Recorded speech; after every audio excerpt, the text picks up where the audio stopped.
जय जगन्नाथ सांग मैंने आशा करुच्ची समस्ते बहुत ही भलरे थिबो। तो पिला माने आज ओडिशा जीके रो गोटे बहुत ही इंपोर्टेंट क्लास आमे नै कि आसीचे हला जोटा बहुत डिमांडेड टॉपिक। बहुत सारा पिला कमेंट करूथिले सर एग्रीकल्चर ऑफ ओडिशा रो गोटे वीडियो आणंतु थियोरी क्लास आणंतु। तो फाइनली मु नै कि आसीची हला। तो जो माने भी OSSC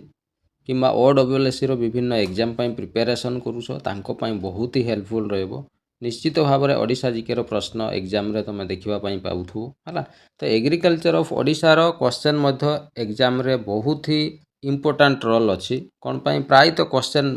आसी जाए बुझीगला। ओडिशा जीके जोठी आसुची माने एग्रीकल्चर गोटे प्रश्न आसीबा निश्चित बुझीगला। तेणु टॉपिक टी जेहेतु बहुत डिमांडेड टॉपिक आ बहुत ही इंपोर्टेंट टॉपिक तेणु आरंभ रु शेष पर्यंत निश्चित भाव में भिडटी को देखिबो है। जो मैंने चैनल को नुआ आसीचे से माने चैनल टी को सब्सक्राइब करके रख। ता सहित पिला माने हमर प्ले लिस्ट को जाइए तुम अन्य जियोग्राफी वीडियो मध्य देखिपर पूरा कंप्लीट ओडिशा जियोग्राफी मु गोटे प्ले लिस्ट करके देइछि ताकू तुम कंप्लीट देखिपर।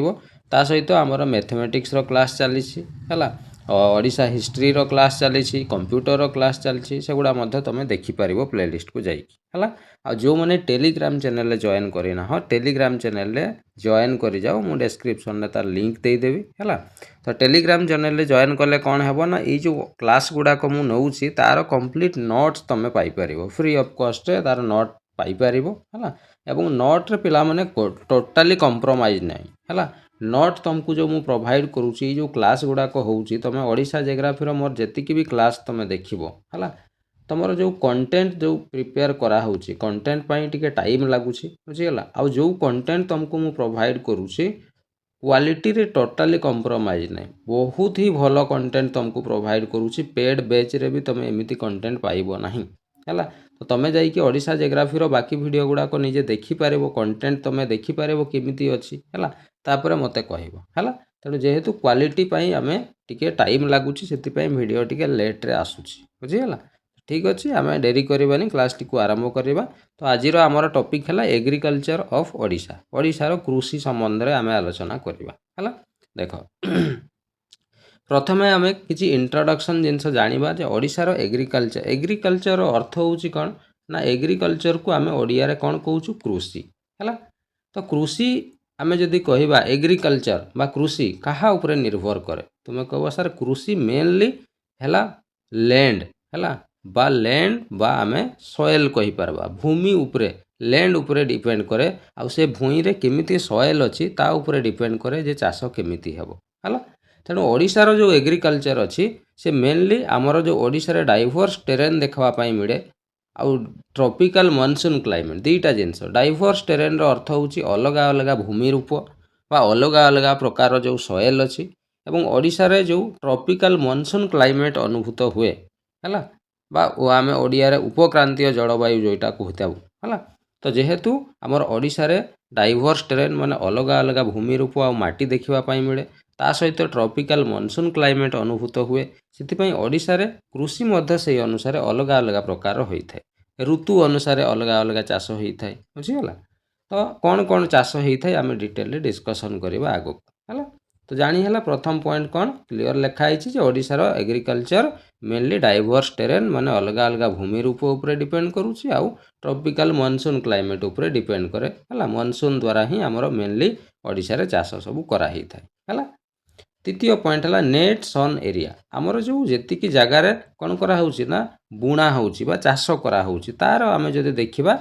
55.9 लाख हेक्टर एरिया रे आमर प्रायतः मंजी विहन लगा ही चाष करा होउची जोटा आमे ओडिशार टोटाल जियोग्राफिकल एरिया रो 36% आमे कहि परिबा है। तो सेते भी एटा इंपोर्टेंट नुह जस्ट खाली परसेंट वैल्यूटा मन रखिथिबो 36% है। Next Odisha has 10 agro climatic zone है बेस्ड ऑन ओडिशा रे पिला माने टोटाल 10टा एग्रो क्लाइमेटिक जोन अच्छी यहीटा परीक्षा रे बहुत थर आसी जे ओडिशा रे टोटाल केतोटी एग्रो क्लाइमेटिक जोन अच्छी है। एग्रो क्लाइमेटिक जोन रो अर्थ कौन ना एग्रो रहउची एग्रीकल्चर रु एग्रो होईची आउ क्लाइमेट रु होईची क्लाइमेटिक है। तेणु क्लाइमेट अनुसार पाणीपाग अनुसार अलग अलग समय रे अलग अलग प्रकार चाष सब होता है। तो कौ जगार କେଉଁ ମାଟି ଅଛି ଆଉ ସେ ମାଟିରେ କେମିତି ଚାଷ ହୁଏ ସେ ଅନୁସାରେ ଓଡ଼ିଶାକୁ 10ଟା ଏଗ୍ରୋ କ୍ଲାଇମେଟିକ୍ ଜୋନ୍ରେ ଡିଭାଇଡ଼ କରାହେଇଛି ହେଲା। ତ ଓଡ଼ିଶାରେ ମନେ ରଖିବ 10ଟା ଏଗ୍ରୋ କ୍ଲାଇମେଟିକ୍ ଜୋନ୍ ଅଛି ହେଲା। ଏବଂ ଏଇ ଏଗ୍ରୋ କ୍ଲାଇମେଟିକ୍ ଜୋନ୍ କାହା ଉପରେ ଡିପେଣ୍ଡ କରେ ନା ରେନଫଲ୍, ବର୍ଷା କେତେ ହେଉଛି, ସଏଲ୍ କେମିତିକା ଅଛି, ଟେମ୍ପରେଚର୍ ସେଠିକାର କେମିତି ଅଛି, ଟୋପୋଗ୍ରାଫି ମାନେ ମୃତ୍ତିକା ଲ୍ୟାଣ୍ଡଫର୍ମ କେମିତି ଅଛି, ଏସବୁ ଜିନିଷକୁ ଦେଖିକି ଓଡ଼ିଶାକୁ ଟୋଟାଲ୍ 10ଟା ଏଗ୍ରୋ କ୍ଲାଇମେଟିକ୍ ଜୋନ୍ରେ ଡିଭାଇଡ଼ କରାହେଇଛି ହେଲା। ନେକ୍ସଟ ପଏଣ୍ଟ ଯଦି ଆମେ ଦେଖିବା ଓଡ଼ିଶାରେ ଆଭାରେଜ ରେନଫଲ୍ ଯଦି ବାର୍ଷିକ ଆମେ ବୃଷ୍ଟିପାତରେ ବର୍ଷା କେତେ ହୁଏ ଯଦି ଆମେ ଦେଖିବା ତା ହାରାହାରି ପାଖାପାଖି 1400ରୁ 1500 ମିଲିମିଟର ପର୍ଯ୍ୟନ୍ତ ଆମର ଓଡ଼ିଶାରେ ବାର୍ଷିକ ବର୍ଷା ହେଇଥାଏ ହେଲା। ଇଏ ବି ଗୋଟେ ଇମ୍ପୋର୍ଟାଣ୍ଟ ପ୍ରଶ୍ନ ଏକ୍ଜାମରେ ଆସିଛି ହେଲା। ନେକ୍ସଟ ପଏଣ୍ଟ ହେଲା mainly from south west monsoon. ଆମର ଓଡ଼ିଶାରେ ପିଲାମାନେ ଯେଉଁ ବର୍ଷା ହୁଏ ମେନଲି ଆମର ବର୍ଷାଟା ସାଉଥ୍ ୱେଷ୍ଟ ମନସୁନ୍ ଦ୍ୱାରା ହେଇଥାଏ, ଯେଉଁଟାକି ଆମର ଜୁନ୍ ମାସରୁ ସେପ୍ଟେମ୍ବର ମାସ ଭିତରେ ଯେଉଁ ମନସୁନ୍ ଆସିଥାଏ ସେଇଟା ଆମେ ସାଉଥ୍ ୱେଷ୍ଟ ମନସୁନ୍ କହିଛୁ। ଏବଂ ଏଇ ସାଉଥ୍ ୱେଷ୍ଟ ମନସୁନ୍ ଦ୍ୱାରା ହିଁ ଓଡ଼ିଶାରେ ପ୍ରାୟ କ'ଣ ହେଇଥାଏ ନା ବର୍ଷା ହେଇଥାଏ ଏବଂ ସେଇ ବର୍ଷାର ପାଣିରେ ହିଁ ଆମର ଓଡ଼ିଶାରେ ପ୍ରାୟ ଚାଷ ଅଧିକାଂଶ ସବୁ ହୁଏ। ବୁଝିଗଲା। ନେକ୍ସଟ ପଏଣ୍ଟ ହେଲା agriculture depend mainly on monsoon rainfall. ଏଇଟା ଗୋଟେ ବହୁତ ଭଲ ପଏଣ୍ଟ ଯେ ଓଡ଼ିଶାର ଯେଉଁ ଏଗ୍ରିକଲଚର ବା ଚାଷ ମେନଲି କାହା ଉପରେ ଡିପେଣ୍ଡ କରେ ନା ମନସୁନ୍ ରେନଫଲ୍ ହେଲା। ମନସୁନ୍ ରେନଫଲ୍ ଉପରେ ଡିପେଣ୍ଡ କରେ ଓଡ଼ିଶାର ଏଗ୍ରିକଲଚର ହେଲା। ବା ଆମେ ଯେଉଁଟା ମୌସୁମୀ ବୋଲି କହିଥାଉ, ମୌସୁମୀ ଆସେ ନା ଜୁନ୍ ବେଳକୁ, ତ ସେ ମୌସୁମୀ ଯେଉଁ ବର୍ଷା ଆସିଥାଏ ତା ଦ୍ୱାରା ହିଁ ଓଡ଼ିଶାର ଏଗ୍ରିକଲଚର ପ୍ରାୟ ହେଇଥାଏ ଅଧିକାଂଶ ହେଲା। ନେକ୍ସଟ ପ୍ରଶ୍ନ ହେଲା kharif is the main agriculture season. ଆମର ଯେଉଁ ମୁଁ ଏବେ କହିବି ତୁମକୁ ଖରିଫ କ'ଣ ରବି କ'ଣ ଡିଟେଲରେ ମୁଁ କହିବି ହେଲା। ତ ଓଡ଼ିଶାରେ ଯେଉଁ ମେନ୍ ଏଗ୍ରିକଲଚର ଆମର ସିଜନ୍ ଯଦି ଦେଖିବା ତାହେଲେ ଖରିଫ ସିଜନ୍ଟା ହେଉଛି ଓଡ଼ିଶାର ମୁଖ୍ୟ ଏଗ୍ରିକଲଚରାଲ ସିଜନ୍। କ'ଣ ପାଇଁ? ଏଇ ଖରିଫ ସିଜନ୍ରେ ହିଁ ଆମର ପ୍ରାୟତଃ ଅଧିକାଂଶ କ୍ରପ୍ର ଆମର କ'ଣ ଉତ୍ପାଦନ ହେଇଥାଏ। ବୁଝିଗଲା ଏତିକି ପର୍ଯ୍ୟନ୍ତ କ୍ଲିଅର? ଚାଲ ନେକ୍ସଟ ଆଗକୁ ଯିବା। ଏବେ ଆମେ ମୁଁ ଗୋଟେ ଟେବୁଲ କରିଦେଇଛି ଏଇଠି କ'ଣ ନା କ୍ରପିଂ ସିଜନ୍ ଇନ୍ ଓଡ଼ିଶା ହେଲା। ଓଡ଼ିଶାରେ କେତେଟା କ୍ରପିଂ ସିଜନ୍ ମାନେ କେଉଁ ଋତୁ ଅନୁସାରେ ଆମେ ଚାଷ ସବୁ କରିଥାଉ। ଗୋଟେ ଅଛି ଖରିଫ ସିଜନ୍ ହେଲା। ଖରିଫ ଋତୁର ଚାଷ ବୋଲି ଆମେ କହିଥାଉ। ଖରିଫ ଋତୁର ଚାଷ ଜେନେରାଲି ଜୁନ୍ରୁ ଅକ୍ଟୋବର ମାସ ଭିତରେ ହେଇଥାଏ ହେଲା। ଜୁନ୍ରୁ କେଉଁଟା ଅକ୍ଟୋବର। ତୁମେ ଜାଣିଛ ଜୁନ୍ରୁ ଅକ୍ଟୋବର ମାସ ଭିତରେ କ'ଣ ହୁଏ ନା ବର୍ଷା ପ୍ରବଳ ହୁଏ ଯେତେବେଳେ ଆମର ମନସୁନ୍ ଆସିଯାଇଥାଏ ବା ଆମେ ଏଇଟାକୁ ରେନି ଡେ ମଧ୍ୟ କହିପାରିବା। ବୁଝିଗଲା। ତେଣୁ ବର୍ଷା ଦିନରେ ଯେଉଁ ଚାଷ ହେଇଥାଏ ସେଟାକୁ ଆମେ ଖରିଫ କ୍ରପ୍ ବୋଲି କହିପାରିବା ବା ସେ ସମୟଟାକୁ ଖରିଫ ସିଜନ୍ କହିବା ହେଲା। ଆଉ ଖରିଫ ସିଜନ୍ରେ ବା ଖରିଫ ଚାଷ ଯେତେବେଳେ ହୁଏ ମେନଲି ଆମର ରାଇସ୍ ବେଶୀ ଚାଷ କରାହୁଏ, ମେଜ୍ ଆଉ କଟନ୍। ତେଣୁ ଏଇ ତିନିଟାକୁ ଆମେ ଖରିଫ କ୍ରପ୍ ବୋଲି ମଧ୍ୟ କହିପାରିବା ହେଲା। ତ ବେଳେବେଳେ କ୍ୱେଶ୍ଚନରେ ଆସେ ଯେ ନିମ୍ନଲିଖିତ ମଧ୍ୟରୁ କେଉଁଟା ଗୋଟେ ଖରିଫ କ୍ରପ୍ ବା କେଉଁଟା ଗୋଟେ ଖରିଫ କ୍ରପ୍ ନୁହେଁ, ଏମିତି ପ୍ରଶ୍ନ ବି ଆସେ ହେଲା। ତ ମନେ ରଖିବ ରାଇସ୍, ମେଜ୍, କଟନ୍ ଏଗୁଡ଼ା ସବୁ ଗୋଟେ ଗୋଟେ ହେଉଛି ଆମର କ'ଣ ନା ଖରିଫ କ୍ରପ୍। ଏଗୁଡ଼ା ଜେନେରାଲି ବର୍ଷା ଦିନରେ ଚାଷ କରାହୁଏ ଜୁନ୍ରୁ ଅକ୍ଟୋବର ମାସରେ, ତ ଏମାନଙ୍କୁ ଖରିଫ କ୍ରପ୍ କୁହାଯାଉଛି। ବୁଝିଗଲା। ନେକ୍ସଟ ହେଲା ଆଉ ଗୋଟେ ଅଛି ରବି କ୍ରପ୍ ବା ରବି ସିଜନ୍ ଆମେ ଯେଉଁଟା କହୁଛୁ। ଇଏ ଜେନେରାଲି ଆମର ଶୀତ ଦିନରେ ହୁଏ ଯେଉଁଟା ଅକ୍ଟୋବରରୁ ନେଇକି ମାର୍ଚ୍ଚ ମାସ, ଏଇଟା ଆମେ ୱିଣ୍ଟର ସିଜନ୍ କହିପାରିବା ହେଲା। ତ ୱିଣ୍ଟର ସିଜନ୍ରେ ଯେଉଁ ଚାଷ ହୁଏ ସେଟାକୁ ଆମେ ରବି କ୍ରପ୍ ବୋଲି କହିଥାଉ। ଆଉ ଶୀତ ଦିନରେ ଜେନେରାଲି ଆମର ହ୍ୱିଟ୍ ଗହମ ଯେଉଁଟା ଆମେ କହୁଛୁ, ପଲ୍ସେସ୍ ମାନେ ଡାଲି, ତାପରେ ଅଏଲ୍ ସିଡ୍ କିଛି ତୈଳ ବୀଜ ହେଲା। ଏଇସବୁ ଜିନିଷ ସବୁ ଆମେ ଥଣ୍ଡା ଦିନରେ ଚାଷ କରିଥାଉ। ଏଗୁଡ଼ାକୁ ସବୁ ଆମେ ରବି କ୍ରପ୍ ବୋଲି କହୁ ହେଲା। ନେକ୍ସଟ ହେଲା ଆଉ ଗୋଟେ ଟାଇପ୍ର କ୍ରପ୍ ଅଛି, ତାକୁ ଜେଡ୍ କ୍ରପ୍ ବୋଲି କୁହାଯାଏ ବା ଜେଡ୍ ସିଜନ୍ ବୋଲି ଆମେ କହିପାରିବା, ଯେଉଁଟାକି ଆମର ଜେନେରାଲି ସାମାର ସିଜନ୍ରେ ଆସିଥାଏ, ଯେଉଁଟା ତୁମର କ'ଣ ମାନେ ଖରିଫ ଆଉ ରବିର ମଝାମଝି ସମୟଟାକୁ ଆମେ ଜେଡ୍ ସମୟ ବା ସାମାର ସିଜନ୍ ଆମେ କହିଥାଉ। ତ ସେଇ ଟାଇମ୍ରେ ଜେନେରାଲି ଆମର ପରିବା ଚାଷ ଟିକେ ଭଲ ହୁଏ, ୱାଟରମେଲନ୍ ତରଭୁଜ ଚାଷ ହୁଏ। ବୁଝିଗଲା। ତ ଏଇସବୁ ଗୁଡ଼ାକୁ ଆମେ ଜେଡ୍ କ୍ରପ୍ ବୋଲି କହିବା। ବୁଝିଗଲା। ତ ଜାଣିହେଲା। ତ ଟୋଟାଲ୍ ଆମର 3 ପ୍ରକାର କ୍ରପିଂ ସିଜନ୍ ଅଛି, ଖରିଫ, ରବି ଆଉ ଜେଡ୍। ବୁଝିଗଲା। କେଉଁ ସମୟରେ କ'ଣ ଚାଷ ହୁଏ କହିଦେଲି ମୁଁ ଡିଟେଲରେ, କେଉଁ କ୍ରପ୍ ହୁଏ ଏଗୁଡ଼ା ଟିକେ ଭଲସେ ମନେ ରଖିବ ହେଲା। ଚାଲ ଆଗକୁ ଯିବା। ନେକ୍ସଟ ହେଲା ସଏଲ୍ ଆଣ୍ଡ ଏଗ୍ରିକଲଚର। ଏବେ ଆମେ ଦେଖିବା ମୃତ୍ତିକା ସହିତ ଏଗ୍ରିକଲଚରର ତ ନିହାତି ସମ୍ପର୍କ ଅଛି। ତ କେଉଁ ଟାଇପ୍ର ମାଟିରେ କେଉଁ ଟାଇପ୍ର ଏଗ୍ରିକଲଚର କରାହୁଏ ତାର ଗୋଟେ ମୁଁ ଟେବୁଲ କରିଦେଇଛି ହେଲା। ୟାକୁ ବି ଟିକେ ଭଲସେ ମନେ ରଖିବ। ଦେଖ ବହୁତ ଇମ୍ପୋର୍ଟାଣ୍ଟ। ପ୍ରଥମ ହେଲା ଏଲୁଭିଆଲ୍ ସଏଲ୍। ଏଲୁଭିଆଲ୍ ସଏଲ୍ ଯେଉଁଟା ଆମର ନଦୀମାନଙ୍କ ଦ୍ୱାରା କିଛି ମାଟି ଯେଉଁ ଭାସିକି ଆସିଥାଏ, ଆସିକି ନଦୀ କୂଳ ଗୁଡ଼ାରେ ଡିପୋଜିଟ୍ ହେଇଥାଏ, ସେଟାକୁ ଆମେ ଆଲୁଭିଆଲ୍ ସଏଲ୍ ବୋଲି କହିଥାଉ। ଆଉ ଏଲୁଭିଆଲ୍ ସଏଲ୍ରେ ଜେନେରାଲି ଆମର ରାଇସ୍ ବହୁତ ଭଲ ହୁଏ, ଧାନ ଚାଷ ଭଲ ହୁଏ, ସୁଗାର କେନ୍ ଆଖୁ ଚାଷ ଭଲ ହୁଏ ହେଲା। ତ ମନେ ରଖିବ ଏଲୁଭିଆଲ୍ ସଏଲ୍ରେ ରାଇସ୍ ଆଉ ସୁଗାର କେନ୍ର ଚାଷ ବହୁତ ଭଲ ହେଇଥାଏ। सेमती रेड सॉइल आम ओडिशा रे रेड सॉइल भी देखा मिले तेणु रेड सॉइल रे मुख्यतः मिलेट भल चाष हुए और पल्सेस माने डाली भल चाष हुए।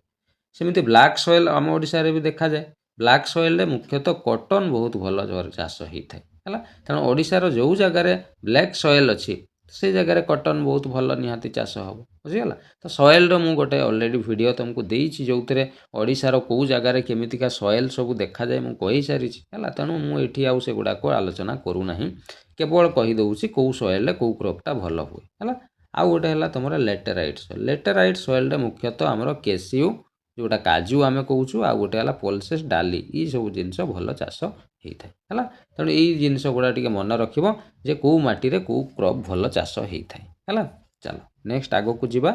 नेक्स्ट है इंपोर्टाट इरिगेशन प्रोजेक्ट है आमर ओडिशा रे जो चाष इरिगेशन अर्थ जलसेचित जलसेचन व्यवस्था जोटा आम कहूँ है तो जलसेचन करने इंपोर्टाट इरिगेशन प्रोजेक्ट आमर ओडिशा रे कौन अच्छी तीन टा जिनस मन रख गोटे है हीराकुद डैम तुम जानिछ हीराकुद डैम महानदी उपर तैयारी कराई और ये तो आमर वेस्टर्न ओडिशा रे पूरा जलसेचन कृषि मेनली वेस्टर्न ओडिशा लोक मैंने बहुत सारा संबलपुर जिला मुख्यतः झारसुगुड़ा बरगढ़ ये सब जिलार लोक मैंने ये जो महानदीर हीराकुद डैम उपर बहुत निर्भर करती ये महानदीर जलू ही से प्रायतः चाष सब कर बुझीगला। नेक्स्ट है रेंगाली डैम अच्छी ये भी आमर इरिगेशन रे बहुत ही जलसेचन करबार हेल्प करें है आमर रेंगाली डैम तुम जानिछ ब्राह्मणी नदी उपर कराई है तो ये डैम रो पानी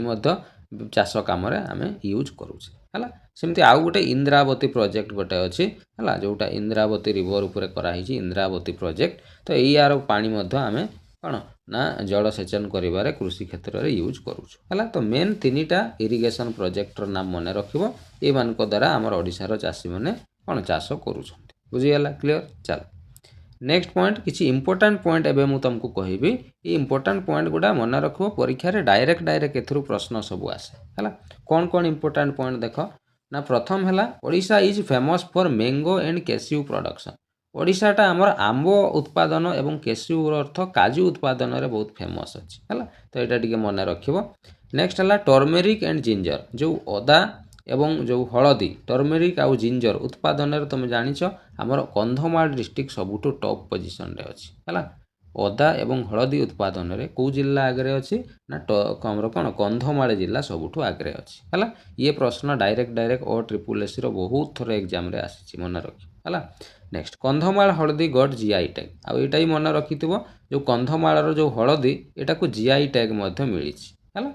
नेक्स्ट है कॉफी चाष कौ जिला प्रसिद्ध मेनली कोरापुट जिला मन रखा कॉफी चाष आमर कोरापुट जिलाटा मेनली कौन ना भल हुए कोरापुट जिले में कॉफी चाष है केउंझर जिलार किसी जगार भी कॉफी चाष हुए है तो मेन मन रख कोरापुट जिले में कॉफी चाष भल हुए है। नेक्स्ट जब देखा टी चा चाष मेनली आमर फुलवाणी केउंझर ये सब जगह गुड़ारे आमर टी चा चाष बहुत भल होता है। तापर गोटे चाष अच्छी तैल चाष बोली कहुए पिला माने तैल चाष कौन तुम जानिछ जो शिफ्टिंग कल्टिवेशन आम इंग्लीश रे कही था ओडिया रे ताकू आम स्थानांतरित कृषि बोली कही था है गोटे जगार चाष कले पुणी किसी समय गला पुणी आउ गोटे जगार जाकि पुणी आउ थे से चाष यहाँ शिफ्टिंग कल्टिवेशन आम ओडिया इंग्लीश रे कही था ओडिया रे स्थानांतरित कृषि कही था तो सहीटा को ही केउंझर डिस्ट्रिक्ट रे लोक मैंने सेटाकू तैल चाष बोली कही था है तो एग्जाम रे प्रश्न आसी जे केउंझर रे शिफ्टिंग कल्टिवेशन टाकू कौन कहुए मन रख तैल चाष बोली कहुच्छी बुझीगला क्लियर। चल आग को जीवा नेक्स्ट पॉइंट है मोस्ट इरिगेटेड डिस्ट्रिक्ट यहीटा पिला माने एग्जाम रे बहुत थोड़ा आसी जे मोस्ट इरिगेटेड डिस्ट्रिक्ट है सबुठु अधिक जलसेचित होउतबा जिला कौटा ना मन रखिबो गंजाम जिला होउची सबुठु टॉप पोजिशन रे अछि जलसेचन रे सबुठु आगे अछि है सेमती लिस्ट इरिगेटेड डिस्ट्रिक्ट सबुठु कम जलसेचित जिला कौटा ना मन रखिबो झारसुगुड़ाटा होउची लिस्ट इरिगेटेड डिस्ट्रिक्ट है ए दुईटा मन रखिबो। नेक्स्ट है राइस बाउल ऑफ ओडिशा पिला माने तुम जानिछ ओडिशार राइस बाउल बोली क्या कहुए ना बरगढ़ जिला को ओडिशार राइस बाउल बोली कहुए है कौन पाई कहुए कौन पाई ना बरगढ़ रे राइस बा पेडी चाष बहुत परिमाण रे होता है धान चाष प्रबल होता है से बरगढ़ को ओडिशार राइस बाउल बोली कहुए है। नेक्स्ट देखिबा मस्टर्ड प्रोडक्शन सोरिष चाष बा सोरिष उत्पादन रे हमर ओडिशार बालेश्वर डिस्ट्रिक्ट सबुठु टॉप पोजीशन रे अछि मन रखिबो मस्टर्ड प्रोडक्शन रे बा सोरिष चाष रे ओडिशार बालेश्वर डिस्ट्रिक्ट टॉप पोजीशन रे अछि हला नेक्स्ट जब देखिबा मेज मेज रो अर्थ मका मका उत्पादन रे हमर ओडिशार मयूरभंज जिल्ला टॉप पोजीशन रे अछि हला तो एगुडा मन रखिबो को जिल्लाटा को चाष पई फेमस बा टॉप पोजीशन रे अछि एगुडा बहुत क्वेश्चन आसे हला नेक्स्ट देखिबा जूट जूट चाष हमर ओडिशा रे जनरली कोउठी ना कटक बालेश्वर ई साइड रे बेसी हेई थाय हमर जूट चाष एवं जूट उत्पादन रे हमर ओडिशा 4 नंबर स्थान रे 4 नंबर रैंक अछि इंडिया रे बुझियला एटा भी प्रश्न आसी जे मन रखिबो जूट उत्पादन रे हमर ओडिशा रो स्थान 4 नंबर अछि ऑल इंडिया लेवल रे हला क्लियर चलो नेक्स्ट पॉइंट देखिबा नेक्स्ट पॉइंट हला लार्जेस्ट एरिया हमर ओडिशा रो अधिकांश जो एरिया रे प्राय तो राइस कल्टिवेशन बेसी करा हुए धान चाष बेसी ओडिशा रे हुए हला आ धान चाष पई को सॉइल दरकार एबे मु तुमको कहितली सर एलुवियल सॉइल दरकार तनु मु एठी ब्रैकेट रे एलुवियल सॉइल भी लिखि देइछि हला क्लियर चलो नेक्स्ट हला टू इंपोर्टेंट केस क्रॉप हमर ओडिशा रो मुख्यतः केस क्रॉप दुईटा मने रखिबो हला अच्छा तुमे कहबो सर केस क्रॉप कोनटा देखो जो चाष गुडा को जनरली आमे टंका पाई बा पैसा पाई आमे चाष करिथाउ बा लाभ आशा रखी कि आमे चाष करिथाउ सेगुडा को आमे केस क्रॉप बोली कहिथाउ तो ओडिशा रे मेनली दुईटा केस क्रॉप अछि दुईटा मन रखिबो गोटे हला जूट ये हला प्रथम आ द्वितीय हला तमरो सुगार केन आखु चाष ए दुईटा आमे जनरली ओडिशा रो केस क्रॉप बोली कहिथाउ तो प्रश्न बहुत थरो आसीची जे कोउटा ओडिशा रो गोटे केस क्रॉप मन रखिबो जूट आ सुगार केन को ओडिशा रो केस क्रॉप कहा जाईथा हला नेक्स्ट देखिबा सुगार कॉर्न प्रोडक्शन रे हमर ओडिशा रो रैंक जे देखिबा 8 नंबर रैंक रे हम ओडिशा अछि हला इंडिया रे सुगार केन प्रोडक्शन रे हमर ओडिशा रो रैंक केते नंबर ना 8 नंबर रैंक रे अछि बुझि गेला क्लियर चलो नेक्स्ट आउ गोटे पॉइंट मन रखिबो सेंट्रल राइस रिसर्च इंस्टीट्यूट गोटे हमर इंस्टीट्यूट अछि जोटा को CRRI मध्ये कुहा जाय शॉर्ट रे हला सेंट्रल राइस रिसर्च इंस्टीट्यूट हला ये प्रश्न ही परीक्षा रे बहुत थर आसीची ये मन रखिबो कटक रे अछि तमरो सेंट्रल राइस रिसर्च इंस्टीट्यूट जार स्थापना 1946 मसिया रे करा हितला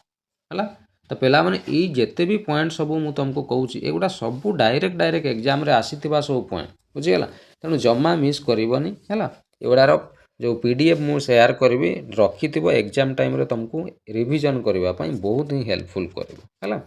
चलो नेक्स्ट पॉइंट हला पोडू गोडिया ई पिला माने एबे जस्ट मु कहउतली तुमको जे शिफ्टिंग कल्टीवेशन को आ गोटे कोन पोडू गोडिया चाष बोली मध्ये कुहा जाय जोटा हमर साउथ ओडिशा साइड रे कोरापुट मालकानगिरी साइड रे शिफ्टिंग कल्टीवेशन को पोडू गोडिया चाष भी कुहंती बा ताकू डंगर चाष बा डंगरा चाष बोली मध्ये से माने कहिथान हला तो प्रश्न पचारि दिए डंगरा चाष बा पोडू गोडिया चाष को लोक माने कहिथांती मन रखबो साउथ ओडिशा रा लोक माने कहिथांती हला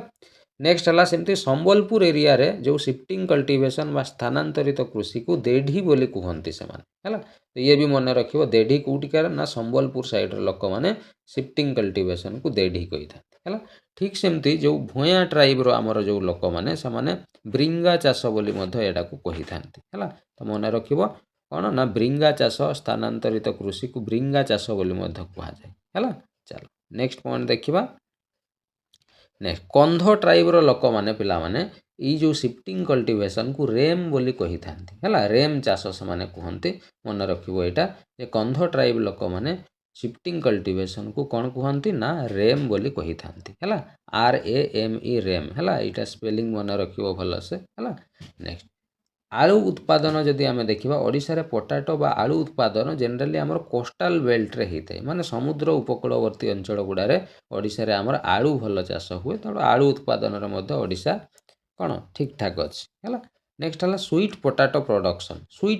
प्रोडक्शन रे हमर ओडिशा रो रैंक फास्ट अछि हला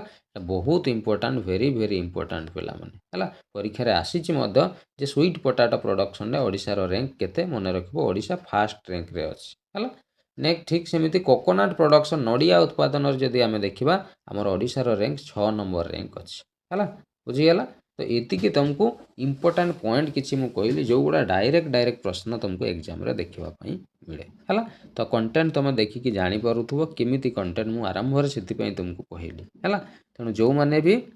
प्रिपरेशन करूछ सीरियसली निश्चित वीडियोटी को शेष पर्यंत पूरा देखिबो आ यार नोट्स बंध करिकि रखिबो हला चलो नेक्स्ट देखिबा किछि स्कीम आउ पॉलिसी देखिबा जोटा हमर एग्रीकल्चर रिलेटेड अछि हला जेमति गोटे सीएम किसान हला सीएम किसान नाम सुनिथिबो हला सीएम किसान योजना हमर वर्तमान ओडिसा रे चलीछि जोटा एग्रीकल्चर रिलेटेड हला जोथिरे कोन करा हिछि ना प्रोवाइड 4000 रुपीज पर ईयर वर्ष को 4000 टंका दिया जिवो काहा को दिया जिवो ना स्मॉल आउ मार्जिनल फार्मर मान को दिया जिवो जो माने लैंडलेस हाउस होल्ड जमीहीन मान को वर्ष को 4000 टंकार अर्थ राशि प्रदान करा जिवो सीएम किसान योजना माध्यम रे हला सेमिति आउ गोटे योजना हला समृद्धि कृषक योजना समृद्धि कृषक योजना 2024 मसीह जोटा स्टार्ट करा हिछि एथिरे कुआ हिछि कोन ना प्राइस ऑफ पेडी धानर मूल्य केते ना 3100 टंका पार क्विंटाल गोटे क्विंटाल धानर दाम 3100 टंका हेबो बोली ए समृद्धि कृषक योजना रे कुआ जाइछि जोटा हमर सेंट्रल गवर्नमेंट रो एमएसपी ठारू अधिका अछि हला सेमिति आउ गोटे तमरो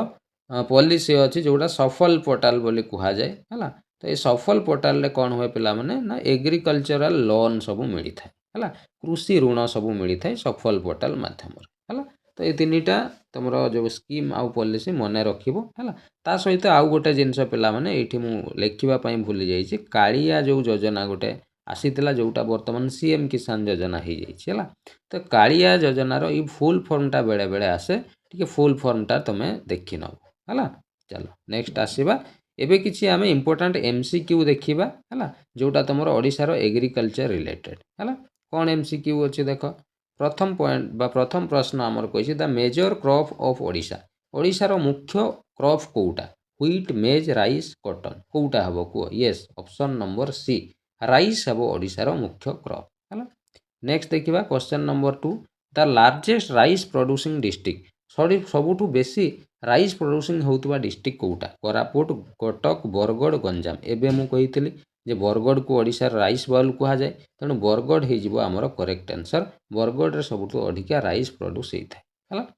नेक्स्ट देखिबा question number 3 rabi crop in Odisha are generally rabi crop जो हुए को समय रे हुए एबे कहितली मु कोउटा रे रबी क्रॉप ना को सार शीत दिन रे जोटा हुए सेटा रबी क्रॉप शीत दिन रो को टाइम रे आसे शीत दिन रो जनरली हमर कोउटी केते बेले आसे ना प्राय तो अक्टोबर नवेम्बर मास रे आसी थाय हला तेणु ऑप्शन बी हे जिवो यार करेक्ट आंसर नेक्स्ट देखिबा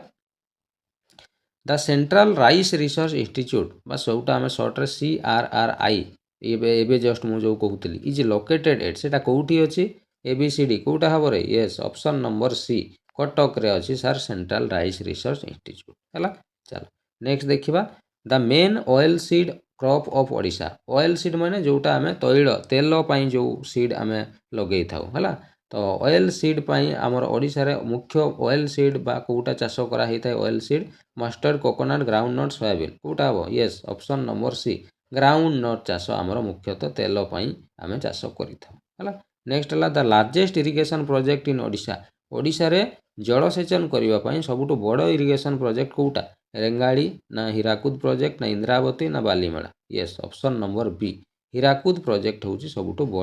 बड़ कोन ला इरिगेशन प्रोजेक्ट हला नेक्स्ट क्वेश्चन नंबर 7 आसीबा which district is famous for turmeric production in Odisha हळदी उत्पादन रे को जिल्लाटा हमर प्रसिद्ध एबे जस्ट कहउतली मु कोटा हबो A B C D yes option number A Kandhamal जिल्ला हमर ओडिसा रे फेमस टर्मेरिक प्रोडक्शन नेक्स्ट अछि the major jute producing area of Odisha मुख्यतः जूट को जगह गुडारे हमर ओडिसा रे प्रोड्यूस करा हुए वेस्टर्न ओडिसा ना कोस्टल ओडिसा ना साउदर्न ओडिसा ना नॉर्दर्न ओडिसा कोटा हबो जूट मुख्यतः हमर कोस्टल ओडिसा इलाका रे सबु कोन ना जूट प्रोडक्शन करा हेइ थाय ऑप्शन बी हि जिवो correct answer the cropping intensity in Odisha depend mainly on हमर जो ओडिसा रे चाष हुए मुख्यतः कहा ऊपर निर्भर करे ना मन रखियो रेनफॉल ना फॉरेस्ट ना इंडस्ट्री ना माइनिंग ये मुख्यतः हमर रेनफॉल वर्षा ऊपर निर्भर करे ओडिसा रो कृषि हला चलो नेक्स्ट क्वेश्चन आसीबा question number 10 which is a cash crop of Odisha कोउटा गोटे ओडिसा रो केस क्रॉप एबे कहउतले कोउटा हबो रे yes option number C sugarcane sir sugarcane होउची ओडिसा रो गोटे केस क्रॉप हला next the Indravati irrigation project is located in जो इंद्रावती इरिगेशन प्रोजेक्ट सेटा कोउठी अछि वेस्टर्न ओडिसा ना सदर्न ओडिसा ना कोस्टल ओडिसा ना नॉर्दर्न ओडिसा कोउठी अछि रे Indravati yes southern Odisha south Odisha रे हमर